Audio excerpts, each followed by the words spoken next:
I came to Paris to learn French. That was my entire goal. That's the entire reason that I came here. I've been here for 3 weeks so far, and this is my last week, and honestly, it's been awesome. I've been wandering around, people watching, learning about culture from my host family, and eating silly little croissants. It's basically exactly what I wanted from coming here. But a different language has been on my mind, Vietnamese. I have a complicated relationship with Vietnamese because my mom is Vietnamese. She speaks Vietnamese. I'm half Vietnamese. I don't speak Vietnamese. So that, coupled with the fact that I flew to the other side of the world to learn French, that begs the question, why am I not learning Vietnamese? Trust me, I've tried probably 3 different times in my life. I never get very far, words don't stick in my mind, I can't make sentences, or even make the right tone to say the right word. And it makes me feel like I'm failing. But at what? My mom speaks perfect English, so I technically don't need it there. But I'm supposed to be reclaiming my culture and rediscovering my ancestry, right? But I don't even know what that means. I don't know what it means to reclaim culture. I remember when Crazy Rich Asians came out, and there was this tweet that went around.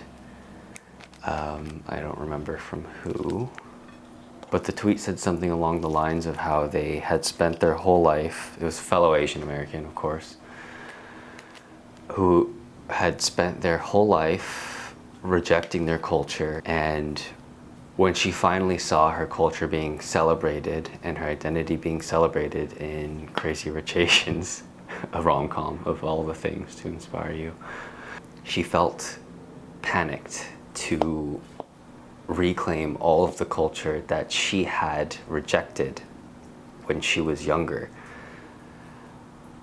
And I felt the same panic. I felt very similarly, but how and what?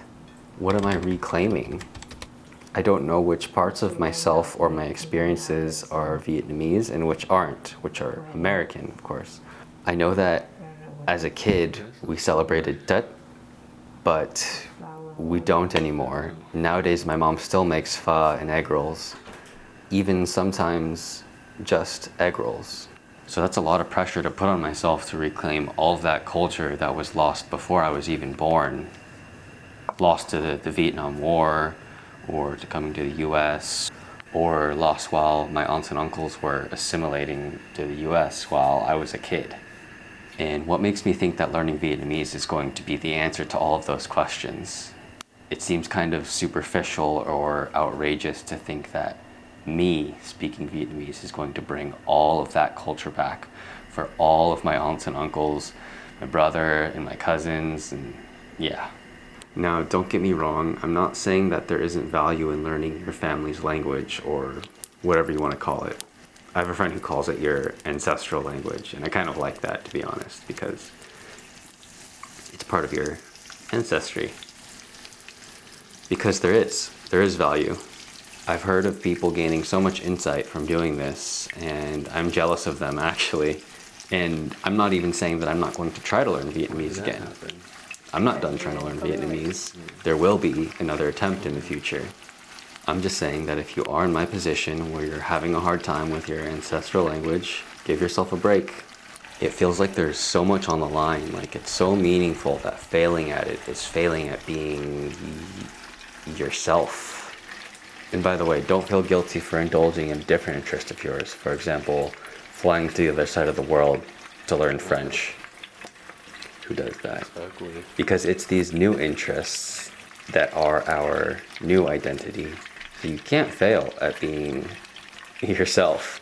I mean, if I didn't even grow up with most Vietnamese holidays or most Vietnamese foods, I shouldn't stress about learning the language to connect with a culture of a country that I've never been to.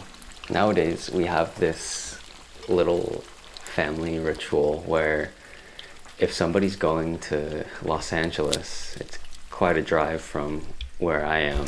One of my aunts and uncles will send out a text and ask if anybody wants anything, and everybody will put in a huge order with them. They'll order like 10 sandwiches each, or 2 ducks, or I don't know, just a bunch of stuff.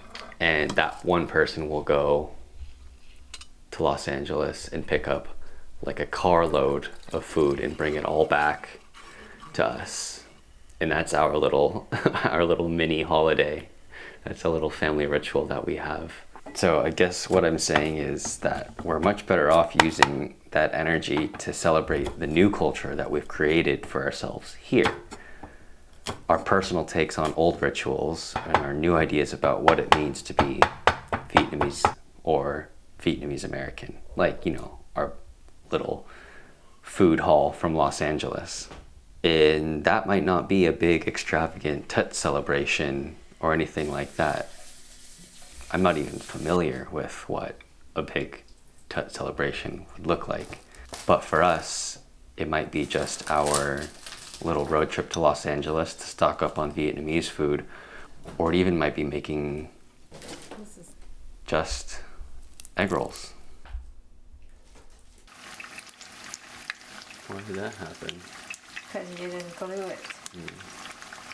Oh, you didn't.